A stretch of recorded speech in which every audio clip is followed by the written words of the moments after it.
Hi student, today we will discuss about motion. Motion क्या है? Motion हम लोग जानते हैं कि कोई भी ऑब्जेक्ट एक पर्टिकुलर टाइम में एक ही स्पेस ऑक्युपाई करता है. It is the property of matter that any object can only occupy A space in a fix space, particular space in particular instant of time. इसका मतलब क्या हुआ?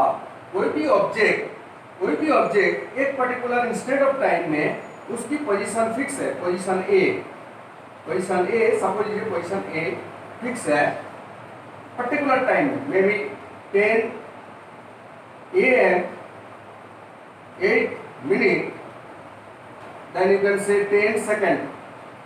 एक पर्टिकुलर टाइम में object A is this object is in position A, और उसके बाद अगर वो वस्तु नेक्स्ट मोमेंट में यानी 10:10 AM 8 minute इन 11 सेकेंड अगर वो ऑब्जेक्ट उसी पोजीशन में रहता है तो हम बोलेंगे उसकी मोशन जीरो है. अगर वो पोजीशन चेंज करता है, change its position with respect to time. Now time has been change. Time आप 10 सेकंड से 11 सेकंड हो गया, 11 सेकंड हो गया, और अब वो ऑब्जेक्ट जो है पोजीशन बी में पहुंच गया. पोजीशन बी में पहुंच गया. अगर वो पहुंचता है तो इसकी जो स्पेस चेंज हुआ है इसको हम बोलेंगे कि object, that means object is in motion. It confirms कि ऑब्जेक्ट आप मोशन में है. Object is in motion. यानी मोशन क्या हुआ ना, एक टाइम के रेस्पेक्ट में अगर कोई ऑब्जेक्ट अपना पोजीशन को बदल लेता है तो हम उस ऑब्जेक्ट को बोलते हैं कि इट इज इन मोशन, या वो अपना स्पीड में है, गति में है, अपना अवस्था को चेंज कर रहा है. सो motion is space change over time. Motion is nothing but the space change in different moment of time.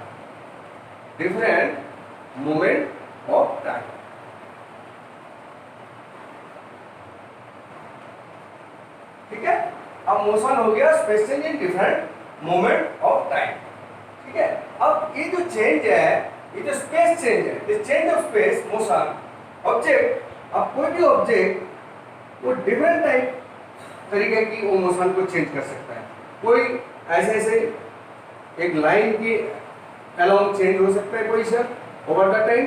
पहले ये था position A, position 2, position 3, position 4 over time, different time. मान लो ये T1 के टाइम में था, ये T2 के टाइम में था, ये T3 टाइम में था, और ये T4 टाइम में ग्रेजुअली इट इज चेंजिंग. सो इसको हम बोलेंगे कि it is under linear motion.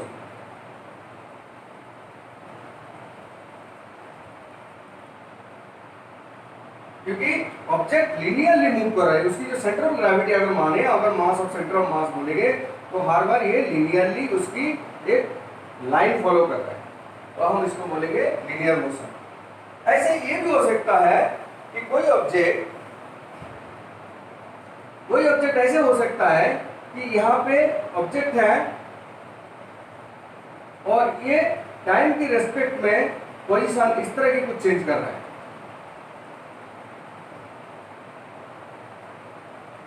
जैसे कि हम एक रस्सी में पत्थर बांध के घुमाते हैं, तो इसको देखो. अब ये जो टाइम की रेस्पेक्ट में वो चेंज कर रहा है position A, position B, position C, position D. तो इसकी जो पोजीशन चेंज हो रही है टाइम के रेस्पेक्ट में, इसको हम बोलेंगे कि ये circular motion, because it is following a circle. The path is circular path, so we are saying it is a circular path, और इसकी मोशन को करेंगे सर्कुलर मोशन. Circular motion. अभी सर्कुलर मोशन के अंदर भी बहुत सारी चीजें हैं. सर्कुलर मोशन के अंदर भी कोई ऑब्जेक्ट हो सकता है ये अपना एक्सिस के रेस्पेक्ट में नहीं घूम रहा है, कोई बाहर की एक्सिस के रेस्पेक्ट में, सेंटर के रेस्पेक्ट में वो घूम रहा है. ऐसा भी हो सकता है कोई ऑब्जेक्ट ऐसा हो, लाइक आवर आर्क रोटेशन,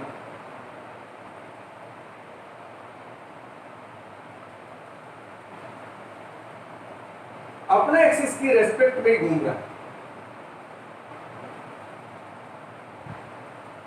तो circular motion around the axis हो सकता है और आउटवर्ड कोई एक्सिस के एगेंस्ट में, outside of the centre of gravity के एगेंस्ट पोजीशन के एगेंस्ट में भी रोटेट कर सकता है। तो ये तो हो गया different type of motion. Okay, now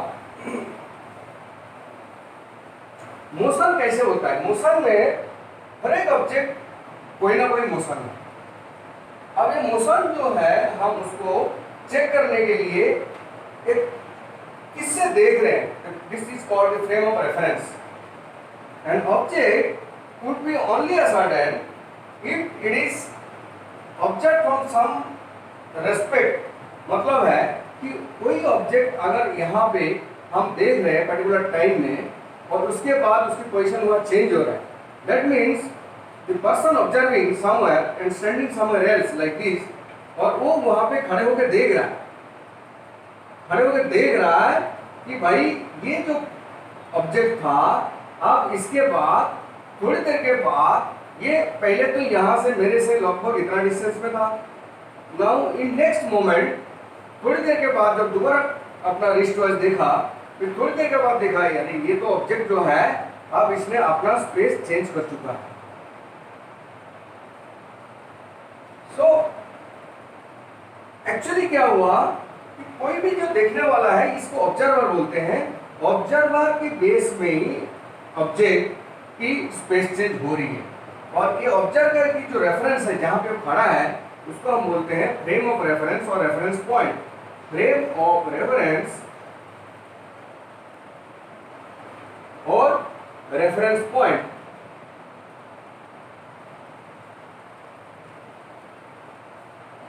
ये रेफरेंस, फ्रेम ऑफ रेफरेंस और रेफरेंस पॉइंट बहुत महत्व रखता है। सपोज हम लोग जानते हैं जो ट्रेन में या बस में आप लोग सफर करते हो, अगर आप ट्रेन के अंदर बैठे हैं, एक ट्रेन की कमरे के अंदर बैठे हुए हैं, डब्बे के अंदर, कोच के अंदर, एंड उसके अंदर अगर सीट में आप बैठे हैं तो you can observe that person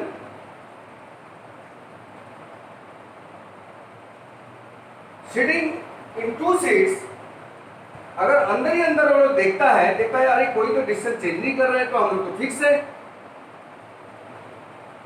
जबकि ट्रेन कंटिन्यूअसली मूविंग फॉरवर्ड। और वो बंदा जो खिड़की से देखता है, जब आउटसाइड देखता है खिड़की के अंदर से, खिड़की के अंदर से जब देखता है, विंडो के बाहर से देखता है, अरे वो पेड़ जो है, the trees outside the train rail, वो पीछे भागते जा रहे हैं, और तब तो लगता है कि हम फिक्स है और ये पेड़ भाग रहे हैं पीछे। यानी अब वो फ्रेम ऑफ रेफरेंस जो है, जब वो देख रहा था वो फ्रेम ऑफ रेफरेंस दोनों सेम है, तो उसको लग रहा है ये फिक्स है। अब वो देख रहा है फ्रेम ऑफ रेफरेंस ट्रेन को, ट्रेन में बैठा हुआ है, अब उसको ऑब्जर्व कर रहे हैं प्लांट को, तो देख रहा है वो चल रहा है। और ये रिलेटिव है, ये जो फ्रेम ऑफ रेफरेंस और जो मोशन है, this is actually some relative. कोई भी चीज की रेस्पेक्ट में वो मोशन में है या नहीं है, हमको वो सोचना पड़ेगा, समझना पड़ेगा। जैसे कि अब पूरे अर्थ रोटेट करता रहता है। अब अर्थ के अंदर जितने ऑब्जेक्ट है, एक बच्चा दौड़ रहा है, मोशन में है, कोई बंदा एक खड़ा हुआ है, उसकी एग्नेस्ट में वो देखा अरे ये दौड़ रहा है, इसका मतलब वो बंदा दौड़ रहा है जेन्युइनली। अच्छा, अब इसके रेफरेंस में, तो इस पॉइंट के रेफरेंस में ये बंदा दौड़ रहा है, कंफर्म हो गया। क्या अब ये जो बंदा खड़ा है, क्या ये खड़ा है? वो भी खड़ा नहीं है, because earth itself is rotating, इसका मतलब सारे लोग घूम रहे। तो देखो फ्रेम ऑफ रेफरेंस जैसे चेंज होता रहता है कि स्पीड भी, मोशन की कॉन्सेप्ट भी चेंज हो जाए। यानी अगर कोई बॉल को हम थ्रो करते हैं, इस तरह की, तो उसकी एक बिगिनिंग पॉइंट हम इसी को 0 पॉइंट मान लेंगे, this is 0 point and the axis will start from here. और उसके रेस्पेक्ट में हम देखेंगे अगला टाइम में अगला पर्टिकुलर मोमेंट ऑफ टाइम में वो कहाँ जाके पहुंचा, this is the change of space, और इसको हम बोलते हैं distance travel. Object position A से पोजीशन बी चेंज किया and distance covered, suppose this is x, so the distance travel is x in particular time t, suppose this was t1 or 0 time and this is t2 time, so the t is the t difference is the t2 minus t1 time के अंदर वो distance कितना cover किया ना, x distance cover किया। x distance is nothing, x distance क्या है ना, जीरो रेफरेंस पॉइंट से distance from position A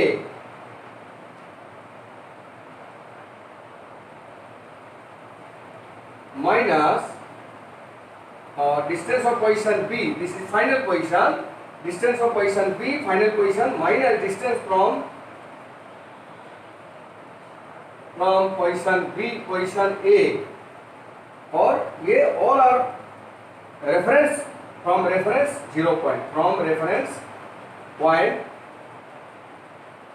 0 starting point, ठीक है। अच्छा, यहाँ पे there are two terms, one is distance, another is displacement। एक ऑब्जेक्ट अगर वो लिनियरली चलता है, अगर एक ऑब्जेक्ट लिनियरली चलता है, suppose it is moving in A one dimensional space, moving in A one dimensional space, मतलब एक ही कोऑर्डिनेट, एक एक्सिस की कोऑर्डिनेट, मतलब यहाँ पे देखो जितने यहाँ पे डिस्टेंस है वही इज 0, इस ऑब्जेक्ट को हम वन डायमेंशन बोलेंगे, बाद में हम आते हैं। तो ये लिनियरली अगर मूव कर रहा है पोजीशन ए से लेके पोजीशन बी में गया और लिनियरली जाता है, तो डिस्टेंस कितना डिस्टेंस कवर किया, this much of difference, this is a reference 0, suppose you take a difference reference is 0, so ये जो डिस्टेंस है पहले A B, so O B minus O A that is A B, ये हो गया distance, और displacement कितना हो गया ना, वो भी डिस्प्लेसमेंट है, एंड दिस इज आल्सो कितना डिस्प्लेस हुआ, वो ऑब्जेक्ट के बीच में वो रेफरेंस से ना, डिस्प्लेसमेंट इज वो रेफरेंस से, displacement is also A B. Displacement क्या है ना, नेट इफेक्टिव डिस्प्लेसमेंट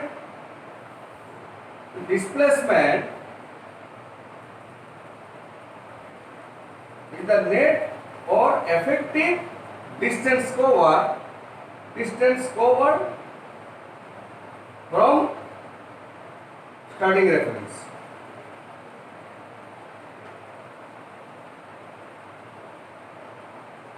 ठीक है, तो डिस्टेंस तो हो गया टोटल स्पेस ट्रैवल।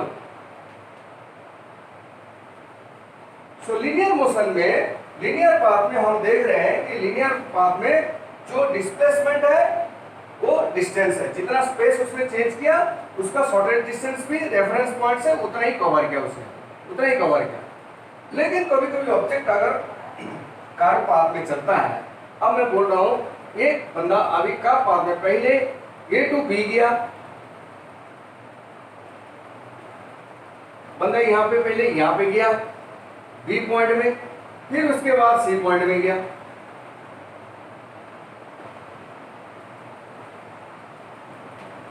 अब क्या हो जाएगा, अब बंदे ने डिस्टेंस जो कवर किया, बंदे ने टोटल डिस्टेंस कवर किया, कितना हो गया ना, डिस्टेंस नाउ डिस्टेंस कवर कितना हो गया ना, A B, the distance A B, this is from reference A B हम ले रहे हैं, कैलकुलेट करके आएगा तो ए बी मतलब ओ बी माइनस ओ ए, तो ए बी आ जाएगा A B plus this is B C, correct, ये हो गया डिस्टेंस। बस इन केस ऑफ डिस्प्लेसमेंट, आप इसकी डिस्प्लेसमेंट कितना होगा, डिस्प्लेसमेंट इतना होगा कि अगर बंदा नेट कितना डिस्टेंस किया, शॉर्टेज डिस्टेंस, अगर बंदा ये पॉइंट में था और सी पॉइंट में फाइनली जाके पहुंचा, हमको क्या पता बी में क्या था, we can connect this to with the shortest distance A to C and the distance between A to C will be called as the displacement, net displacement of this object or man. This is AC. So इधर देखो, अगर car path में जाता है तो distance और displacement different हो जाता है। ठीक है बच्चे? अच्छा, इसके बाद अब हम कुछ और पढ़ते हैं। इसके बाद different type of speed. Speed क्या है? स्पीड हमने जैसे समझा, speed is the distance covered divided by over time। कि एक वस्तु rate of change of space, rate of change of space, ये पोजीशन बी पोजीशन के अंदर जितने स्पेस है डिस्टेंस कवर किया and time taken T, so the speed will be D upon T, यानी speed equal to distance covered upon T. Okay, अच्छा, अब speed जो है ये यूनिफॉर्म हो सकता है, नॉन यूनिफॉर्म हो सकता है। यूनिफॉर्म स्पीड किसको बोलेंगे ना, अगर ये डिस्टेंस, अगर D difference of d2 minus d2, d2 minus d1 by t2 minus t1, अगर ये कांस्टेंट है तो हम इसको बोलेंगे स्पीड इज यूनिफॉर्म। यानी क्या हो गया, अगर ऑब्जेक्ट हर बार इक्वल टाइम में इक्वल डिस्टेंस कवर करता है तो हम बोलेंगे कि ये यूनिफॉर्म स्पीड में है। देखो यहाँ पे ऑब्जेक्ट ए पोजीशन से लेके बी पोजीशन में गया, टाइम टी के अंदर वो डी डिस्टेंस कवर किया, देन बी टू सी गया, डिस्टेंस इससे अगेन टी, और वो टाइम लिया कि टी टाइम। सो हम बोलेंगे यहाँ पे भी जितनी स्पीड है, यहाँ पे स्पीड कितना हो गया, distance cover by T, this is B, B B C, B between C and you can say speed between B and C and speed between A and B, इसके अंदर वो भी आ गया डी बाई टी। सो ये uniform speed, because this speed between A and B equal to speed between B and C and it is nothing but the D by T. So it is uniform speed. ठीक है, हो सकता है कोई object हो सकता है कि पर्टिकुलर टाइम के अंदर वो अलग अलग डिस्टेंस कवर कर रहा है। टाइम हमने मान लो दे दिया है, टाइम मान लो 1 2 3 like this, and the object initially moved the distance, initially moves a distance, suppose it is a distance if I graph like this, initially distance उसने ज्यादा किया, initially मान लो distance ज्यादा गया,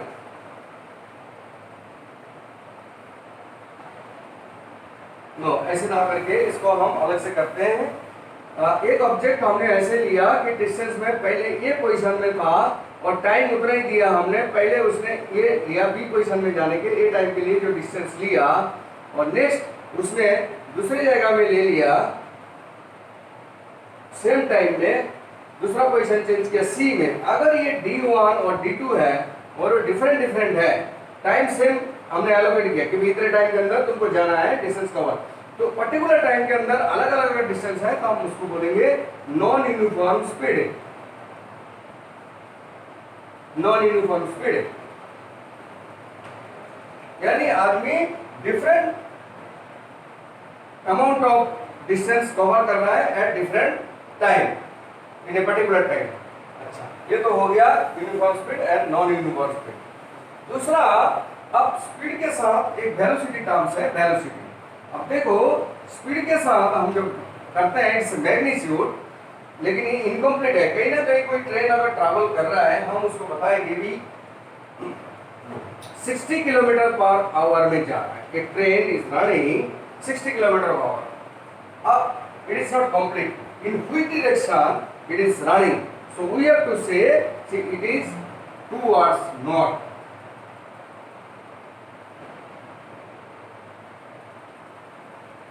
यानी जब कोई ऑब्जेक्ट ऑब्जेक्ट की स्पीड के साथ हम उसकी डायरेक्शन भी जोड़ देते हैं, उसको हम बोलेंगे velocity. Velocity is a vector quantity. आगे और पढ़ोगे कि speed is a scalar quantity and velocity is a vector quantity.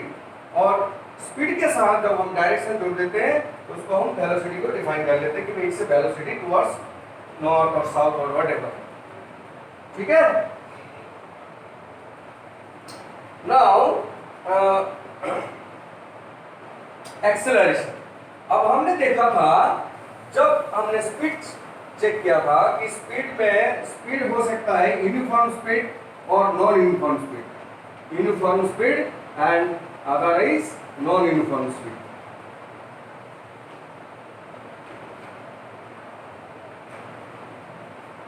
So non uniform speed में अगर हम ग्राफ की तरह से कोई प्रेजेंट करें, यू सी जस्ट ग्राफ में अगर देखें तो कोई भी टाइम के एग्नेस्ट में जो डिस्टेंस कवर कर रहा है, या इट इज डिस्टेंस, या say it is distance, distance, this is distance here, distance. So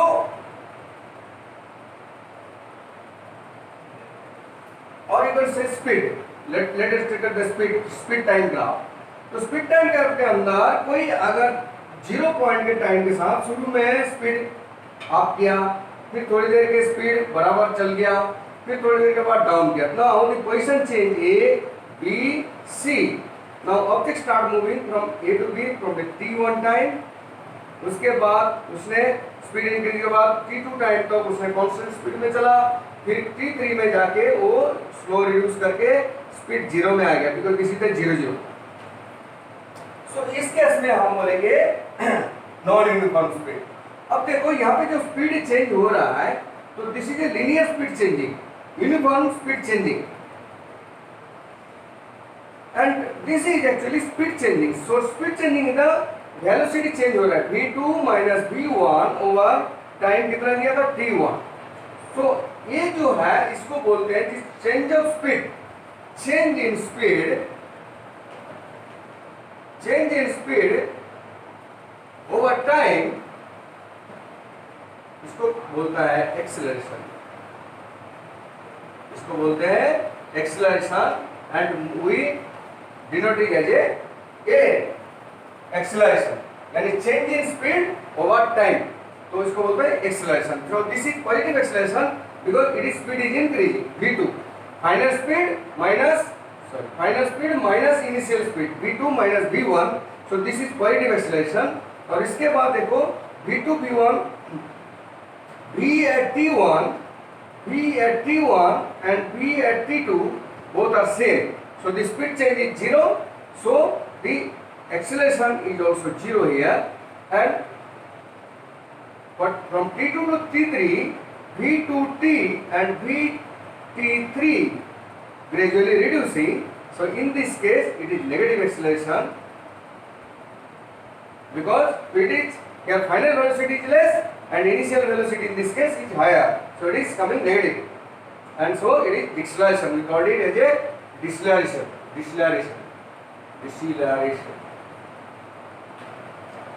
ठीक है। इसके बाद अब स्पीड इस केस में, अब पर्टिकुलर इस केस में हम स्पीड को कैसे पकड़ेंगे, हम इस टाइम में एक एवरेज स्पीड का भी कॉन्सेप्ट लेते हैं। जब लीनियर स्पीड में कोई पर्टिकुलर लीनियर स्पीड में चल रहा है तो हम उसको एवरेज स्पीड का भी कॉन्सेप्ट लेते हैं, and these are called non uniform speed, this comes under non uniform speed. जब कोई ऑब्जेक्ट नॉन यूनिफॉर्म स्पीड में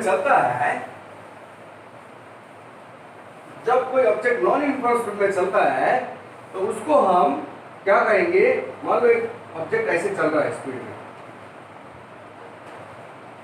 तो अब पर्टिकुलर टाइम t1 में ये इधर था और t2 टाइम में इसकी स्पीड हो गया इतना, position A and position B। Okay, now इसकी दोनों के बीच में स्पीड कितना चला, अगर ये लीनियर स्पीड है, linear, okay, so in this case हमने इसको क्या करेंगे, अगर ये लीनियर है यानी मोशन इन स्ट्रेट पाथ, तो हम इसकी ग्रेडियंट मानते हैं फिक्स है, ग्रेडियंट इन द एंगल, सो उन दिस केस हम क्या करेंगे, द एवरेज स्पीड ले सकते हैं। एवरेज स्पीड मान लो यहाँ पे V A speed and this is V B speed. In that case हम ये कर सकते हैं V B plus V A divided by 2 is the average speed, V average between A and B, हम ये कर सकते हैं। और अगर डिस्टेंस टाइम ग्राफ के हिसाब से हम लोगे, अगर डिस्टेंस टाइम ग्राफ के हिसाब से हम लोगे और स्पीड अगर डिस्टेंस टाइम ग्राफ के हिसाब से अगर लोगे तो पोजीशन ए और पोजीशन बी के अंदर total distance cover over time t1 and over time t2, तो हम लिखेंगे average speed equal to total distance cover